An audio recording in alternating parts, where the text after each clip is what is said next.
நம்ம ஊருக்கு என்னதான் ஆச்சு அப்படின்ற மாதிரி நாம் தமிழருக்கு என்னதான் ஆச்சு அப்படின்னு மிக கொடூரமான நிலைமையில பாதாளத்தில் அந்த கட்சி போயிட்டு இருக்கு. இதுக்கு அடுக்கடுக்கான காரணங்களை பல காணொளிகளை நம்ம பேசியிருக்கோம். இருந்தாலும் இன்று வரை அந்த கட்சி மேல ஒரு அக்கறையில தான் நம்ம பேசியிருக்கோம். இப்போ வரைக்குமே ஒரு பகைமைத்தன்மையோ இல்லை காழ்ப்புணர்ச்சியோ வன்மமோ கிடையாது.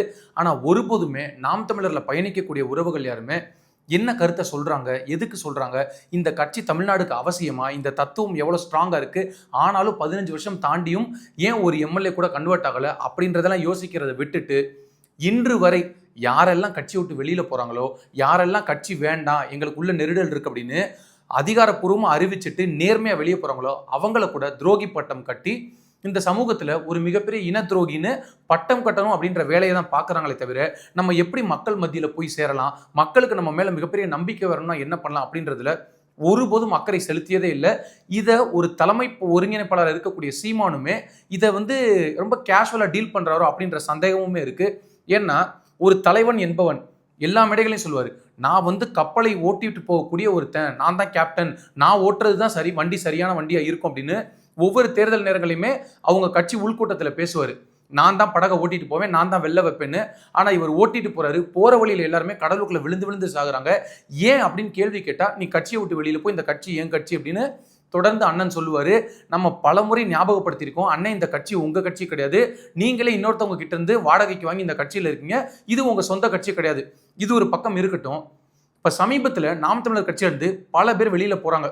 இது ஒரு வாடிக்கையான விஷயம் தான். எங்களுக்கு ஆரம்ப கட்ட காலத்துல இருந்து நாங்க பொறுத்திருந்தோம், ஆனா இதுக்கு மேல பொறுக்க முடியாதுன்னு வெடிச்சு செதறி தான் எல்லாரும் அந்த கட்சியை விட்டு வெளியில போவாங்க. ஆனா வெளியில வந்ததுக்கு அப்புறம் ஏதாவது ஒரு கருத்தை பதிவு பண்ணாங்கன்னா, இந்த துரோகி எதுக்கு பேசுறான் அப்படின்னு மீண்டும் மீண்டும் காயப்படுத்திட்டே இருப்பாங்க. அப்படிதான் சமீபத்துல மருது மக்கள் இயக்கம்னு ஒன்று வச்சு நடத்திட்டு இருந்தாரு முத்துப்பாண்டி. அவர் அந்த கட்சியை விட்டு வெளியில போறாரு. நாம் தமிழர் கட்சியிலிருந்து நான் விலகுறேன், எனக்கு பல சங்கடங்கள் இருக்கு அப்படின்னு ஒரு பதிவு போடுறாரு. எவ்வளவு ஒரு மாண்பு இருந்தா, கண்ணியம் இருந்தா, நேர்மையா ஒரு பதிவு போட்டு நான் விலகிக்கிறேன் அப்படின்னு போயிட்டாரு. அவர் சீமான் மேல தவறு, சீமான் சரியான பாதையில போகல அப்படின்னு வெளியில போய் பேட்டி கொடுத்துட்டு ஒரு அற்ப காரணத்தை சொல்லிட்டு வேற கட்சியில போய் சேரல, வெளியில போறேன்னு தான் சொன்னாரு. உடனே அவர் துரோகி, அவர் யாருக்கிட்டயோ கைக்கூலியா இருக்காரு, யாருக்கிட்டயோ கைக்கு நீட்டி காசு வாங்கிட்டாரு. இந்த வேலையை எப்பதான் நாம் தமிழர் நிறுத்துவீங்க? உங்க பக்கத்துல இருந்து உங்க கொள்கைகள் எல்லாத்தையும் ஏத்துக்கிட்டு மைக்ல கத்தி கத்தி தொண்டை வெடிக்க பேசுனா அவன் இனத்தின் காவலன். இதே ஒரு கருத்து எதிராக பேசிட்டான்னா, எங்களுக்கு இவன் தமிழனானே சந்தேகமா இருக்கு, அவன் இந்த இனத்தை சேர்ந்தவன், அவன் அந்த இனத்தை சேர்ந்தவன்னு அற்ப கேவலமான எந்த அரசியல மக்கள் வெறுப்பாங்களோ அதே வேலையை தான் தொடர்ந்து பண்றாங்க. இப்ப நான் கூட சீமான் அவர்கள் குறித்தும் இந்த நாம் தமிழர் கட்சி குறித்தும் பல காணொலிகள் பேசியிருக்கேன். இது வரைக்கும் சாட்டை துரைமுருகனால தான் இந்த கட்சி வாக்கு விழுக்காடுல 3% 4க்கு போகும்னு பல நேரங்களை பதிவு பண்ணியிருக்கேன். சொன்னது போலவே நடந்தது. ஆனா அதெல்லாம் என்ன, ஒரு வெறுப்பு அரசியலா இல்ல வன்ம அரசியலா? ஒரு நல்ல கட்சிங்க, நல்ல தத்துவங்க, ஆனா சரியான ஒரு கைடன்ஸ்ல போகலையே அப்படின்ற ஆதங்கத்துல பல நேரங்களை நம்ம பேசியிருக்கோம். ஏன்னா நாம் தமிழர் கட்சி அப்படின்றது மக்கள் மத்தியில மிகப்பெரிய நம்பிக்கையை பெற்று வளர்ந்து வந்த கட்சி. ஆனா விஜய் அப்படின்ற ஒரு மனிதன் உள்ள வந்ததுக்கு அப்புறம் ஷேக் ஆக ஆரம்பிச்சுட்டாங்க. இன்று வரை அவங்களோட தோல்வியை ஏற்றுக்கொள்ள முடியல. நீங்க இப்ப கூட இந்த காணொலியை பேசும்போது கூட நேர்மையா நான் ஒரு நபர்கிட்ட 1000 கேள்வி கேட்டிருக்கேன். நான் ஒரு கேள்விக்கு பதில் சொல்றது கிடையாது. ஆபாசமா பேச தெரியும். இதை தாண்டி நாம் தமிழர் என்ன அரசியல் இந்த மண்ணில் பண்ணியிருக்கு? மண்ணை கவ்விக்கிட்டே இருக்காங்க. ஆனா ஒருபோதும் கூட இதை எப்படி சரி செய்யணும், வென்றால் மகிழ்ச்சி, தோற்றால் பயிற்சி, தொடரும் எங்கள் முயற்சி, முயற்சி முயற்சி முயற்சி, அதுவும் ஃபெயிலியர் தான்.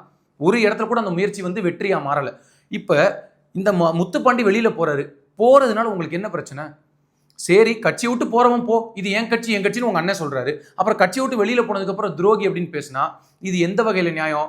இது இந்த மாதிரி கருத்துக்களை முதல்ல நாம் தமிழர் கட்சியில் இருக்கக்கூடிய நபர்கள் புரிஞ்சுக்கணும். ஏன் வெளியில போறாங்க? ஒருத்தர் வெளியில போனது அது நமக்கான இழப்பு. அம்மையார் ஜெயலலிதாவை விட இங்க ஆக பெரும் தலைவர் யாராவது இருக்காங்களா? அப்படி இருக்கக்கூடிய அவ்வளவு கம்பீரமாக யார்கிட்டையும் அடிப்பணியாத ஒரு தலைவியா இருந்தவங்க, அவங்களே ஒரு சின்ன தொண்டன் கட்சி விட்டு வெளியே போறேன்னு சொன்னா வெளியில போயிடாத, மனசை மாத்திக்கோ, என்ன விஷயம்னு பேசி சரி பண்ணிக்கலான்னு பேசக்கூடிய ஒரு பண்பு வகித்தவங்க. அவங்கள தாண்டி இங்க யாராவது இருக்காங்களா? எப்ப பார்த்தாலும் கட்சியை விட்டு வெளியில போ வெளியில போ வெளியில போ, ஆனா வெளியில போயிட்டா நீ துரோகி, நீ இவன்ட்ட காசு வாங்கிட்ட அவன்கிட்ட காசு வாங்கிட்ட. உண்மையிலே காசு வாங்குறது எவனு பக்கத்துல உட்காந்து வேடிக்கை பார்த்துட்டு, ஆனா வாங்காத நபருக்கு மேல அப்படி பழி போடுறது. இப்ப அவர் கட்சி விட்டு வெளியில போயிட்டாரு, இவருக்கே இப்படி துரோகி பட்டத்தை கட்டிட்டாங்க. இதுல ரொம்ப மாபெரும் கொடுமை என்ன தெரியுமா? நான் இப்ப அடுத்து ஒரு நபரை சொல்ல போறேன். அவரெல்லாம் பார்க்கும்போது அவ்வளவு கோபம் வரும். நாம் தமிழருக்கு முட்டு கிடையாது, முரட்டு முட்டு கொடுப்பாரு.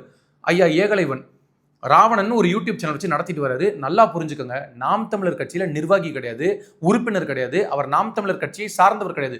தமிழ் தேசியம் அப்படின்ற ஒரு விஷயத்தை தூக்கி பிடிச்ச ஒரே காரணத்துக்காக இங்க நிறைகள் இருந்தாலும் சரி, குறைகள் இருந்தாலும் சரி, இந்த இடத்துல நிற்க வேண்டியது, ஆதரவு கொடுக்க வேண்டியது எனது தார்மீக கடமைன்னு சொல்லி நாம் தமிழருக்காக இவ்வளவு நாளா முரட்டு முட்டு கொடுத்துருக்காரு. கொஞ்ச நஞ்சம் முட்டு கிடையாது. எப்பெல்லாம் தவறு நடக்குதோ எல்லா விஷயத்துக்கும் அவர் ஆதரவா இருந்திருக்காரு. ஒரே ஒரு இடத்துல ரொம்ப வெடிச்சு சதுரி உள்ளுக்குள்ள இருந்த வழி தாங்க முடியாம ஒரு பதிவு போடுறாரு. சீமானவர்கள் உதயநிதி ஸ்டாலினோட மேடையில் உட்காந்து அந்த கல்யாண வீட்டில் உட்காந்து பேசுறாரு. அதுக்கு அவர் உடனே ஒரு காரணம் சொல்லுவார். இது அரசியல் மாண்பு, அரசியல் நாகரிகம் வேற, தனிமனித வெறுப்பு வேற, அதெல்லாம் பண்ணக்கூடாது அப்படின்னு அவர் ஒரு முட்டு கொடுப்பாரு. அது வேற விஷயம். இப்படிதான் சொல்லி சொல்லி பல நபர்களை ஏமாத்திட்டு இருந்தாரு. ஆனா இவ்வளவு தூரம் நீங்க இறங்கி போகணுன்ற அவசியம் இருக்கா அப்படின்னு ஐயா ஏகலைவன் ஒரு வீடியோ போடுறாரு. போட்ட உடனே அவரோட வரலாறு என்ன, அவர் என்ன பண்ணியிருக்காரு, ஒரு பத்திரிகையாளராக அவருக்கு எல்லா சுதந்திரமும் இருக்கு.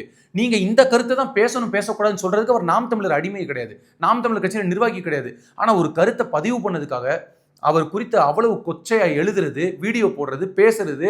நாம் தமிழர் இருக்கக்கூடிய மிக முக்கியமான நபர்கள்லாம் ஐயா ஏகலைவன் காசு வாங்கிட்டாரு, கோடி கோடியா சேர்த்துட்டாரு. நான் என்ன கேட்கிறேன், ஒருவேளை அவர் காசு வாங்கி கோடி கோடியா சேர்த்துட்டாருன்னா நேற்று வரைக்கும் வேடிக்கை பார்த்து நீங்க பங்கு வாங்கியிருந்தீங்களா?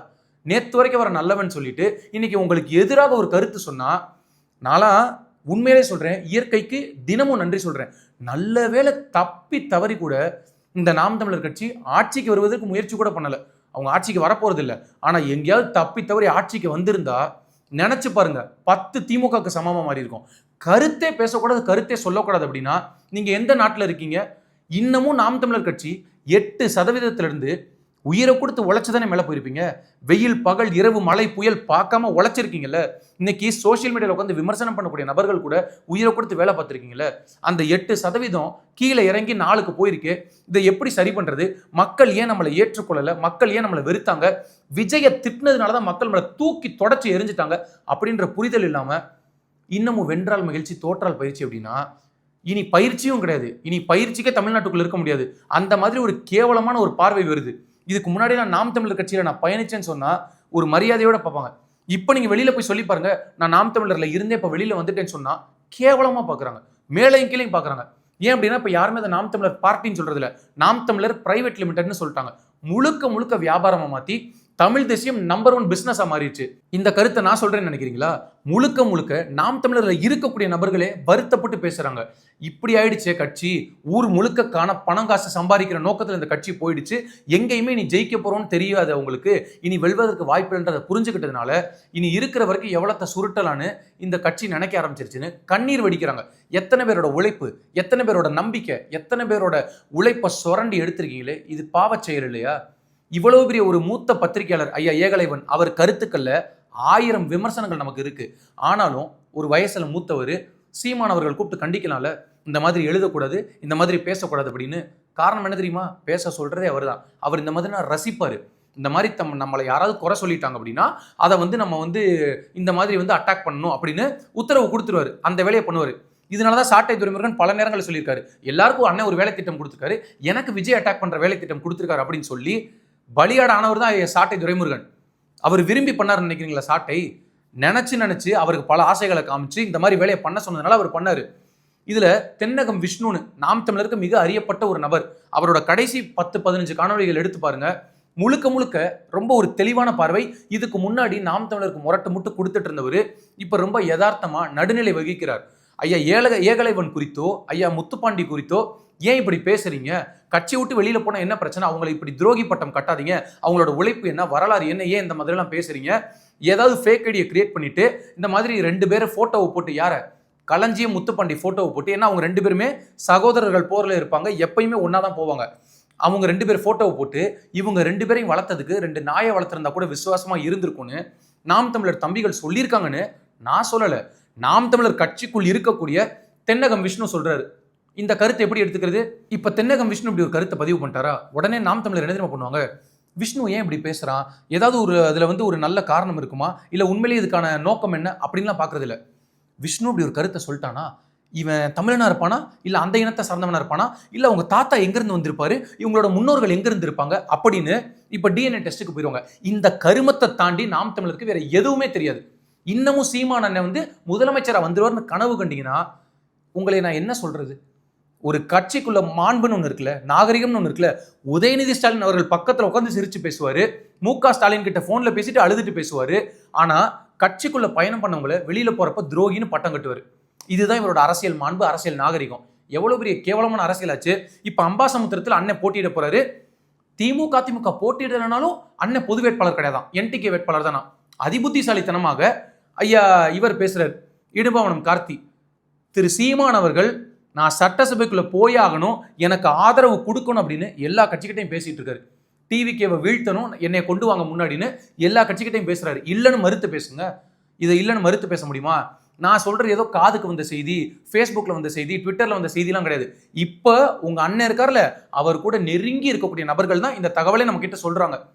உடனே அவங்களும் துரோகிகளா மாறிடுவாங்க, அது வேற விஷயம். ஆனா இப்ப கூடுதலா ஒரு அம்சம் என்ன அப்படின்னா, அண்ணே நீங்க சட்டசபைக்கு போகாததுனால ஒட்டுமொத்த தமிழ்நாடுமே அழுகுதுனே, 5 கோடி மக்களுமே கதறி அழுகுறாங்க. ஐயோ சீமான் வந்து சட்டசபைக்கு போகணுமே, அதனால நீங்க அம்பாசமுத்திரத்தில் நின்னீங்கன்னா பல லட்சம் வாக்குகள் வித்தியாசத்தில் நீங்க வெற்றி பெற்றுவீங்க அப்படின்னு அவரை நம்ப வைக்கிறாங்க. மனுஷன் அதை நம்பிக்கிட்டு அம்பாசமுத்திரத்தில் மாபெரும் வெற்றி அடைய போறேன் அப்படின்னு கால் மேல கால் போட்டு கனவு கண்டுட்டு இருக்காரு. கட்சிக்குள்ள இவ்வளவு பிரச்சனை இருக்கு, கட்சி நபர்கள் இந்த மாதிரி கீழ்த்தரமான வேலையை செய்யறாங்க. உங்க கூட பயணம் பண்ணிட்டு நாளைக்கு வெளியில போறாரு ஒரு நபர்னா அவர் குறித்த ஆபாசமாக அவர் குடும்பம் குறித்து பேசுறாங்க. இது ஒரு ஜனநாயக நாட்டில் எவ்வளவு பெரிய கேவலம் அப்படின்றத ஒரு தலைவன் சரி செய்ய முடியல அப்படின்னா இவர் எம்எல்ஏவாய் என்ன பண்ண போறாரு? கட்சிக்குள்ளே ஒரு பிரச்சனையை சரி பண்ண முடியல. இதுல ஒரு முதலமைச்சரா நான் வந்த உடனே தொட்டு பாரு என்ன பண்ணிடுவேன், நான் முதல் கையெழுத்து, ஒரு கையெழுத்தும் இல்ல, ஒரு எம்எல்ஏவை கூட கையெழுத்து போட முடியல. இதுக்கு மேல நீங்க போட்டியிடணும் அப்படின்னா உள்ளாட்சி தேர்தலில் தான் போட்டியிடணும். அண்ணன் சீமான் அங்க மட்டும் தான் போட்டியிடல, எல்லா இடத்துலையும் போட்டி போட்டு நான் மக்களுக்காக வந்தேன்னு சொல்லி இந்த மக்களை வச்சு வச்சு வச்சு நீங்க என்ன பண்ணிட்டு இருக்கீங்க அப்படின்றது உங்களுடைய மனசாட்சிக்கு நான் விட்டுறேன். இப்பயும் நாம் தமிழர்ல இருக்கக்கூடிய பல அதிபுத்திசாலிகள் உனக்கு என்னடா தகுதி இருக்கு பேசுறதுக்கு, இங்க இருந்து கட்சியில இருந்து சுயநலவாதிகள் வெளியில போறாங்க, பாப்போமே இன்னும் எவ்வளவு நாளைக்கு நீங்க இதே மாதிரி பேசுறீங்கன்னு எழுதி வச்சுக்கோங்க. நான் சொல்ற இந்த காணொலியை பதிவு செஞ்சு கூட வச்சுக்கோங்க. எண்ணி 6 மாசம் நாம் தமிழர் கட்சி என்ன கண்டிஷன்ல இருக்கு அப்படின்றத மீண்டும் ஒரு முறை நம்ம பேசுவோம். அப்படிப்பட்ட அதல பாதாளத்துக்கு போயிருச்சு. 6க்கு 4 தோன்றது வேற யாரும் கிடையாது, கட்சியின் தலைவர் சீமான் அவர்கள் தான். யாரையுமே வேண்டாம் அப்படின்னு சொல்லிட்டு தனி மனிதன் நான் வெற்றி கண்டுருவேன் அப்படின்னு சொன்னார்னா இப்ப எப்படி டெபாசிட் இல்லாம உட்காந்துட்டு இருக்காரு, அது போலதான் எல்லா தேர்தலையுமே நடக்கும். அதனால அரசியல்ல கண்ணியம் அப்படின்றது ரொம்ப முக்கியம். தனி மனிதன் கூட என்னங்க பண்ண போறீங்க? இந்த ஜென்மத்துல தானே நீங்க இந்த அரசியல் கட்சியை வச்சிருக்கீங்க. எல்லா ஜென்மமும் அரசியல் கட்சி உங்கள்கிட்ட இருக்கிற ரேஞ்சுக்கு நீங்க பில்டப் பண்றீங்க.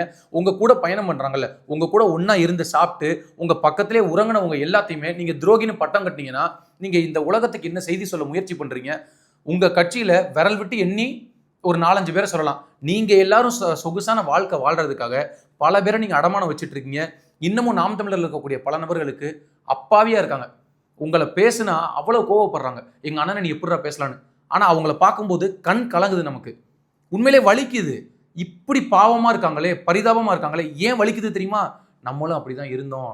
எங்க அண்ணனை ஏதாவது பேசிட்டு அப்படின்னா வீட்டுக்குள்ளே சண்டை போடுவோம், விட மாட்டோம், யார்கிட்டையும் விட்டு கொடுக்க மாட்டோம். அப்படி வெறித்தனமா இருந்தோம். ஆனா பக்கத்துல போய் பார்த்ததுக்கு அப்புறம் தான் தெரிஞ்சது இது வந்து வெங்கல சிலை கிடையாது, பிளாஸ்டிக் டப்பான்னு. அது எப்ப வேணாலும் உடையுன்றதை தெரிஞ்சதுனால புரிஞ்சதுனால தள்ளி வந்து நின்னுட்டோம். ஆனா இன்னமும் நீங்க இது போல வேலைகளை பண்ணிட்டு இருந்தீங்க அப்படின்னா தமிழ்நாடு அரசியல் மிகப்பெரிய பாடத்தை கத்துக் கொடுக்கும். அப்பேற்பட்ட ஜாம்பவான்கள் எங்க 2 பேரை தாண்டிங்க யாருமே கிடையாதுன்னு இருமா போட இருந்தாங்க திமுக அதிமுக. 2 பேரும் இன்னைக்கு வீட்டில் குத்த வச்சு உட்காந்துருக்காங்க. அப்படிப்பட்ட கொடூரமான ஒரு சுனாமி அடிச்சிருச்சு, விசில் சுனாமி.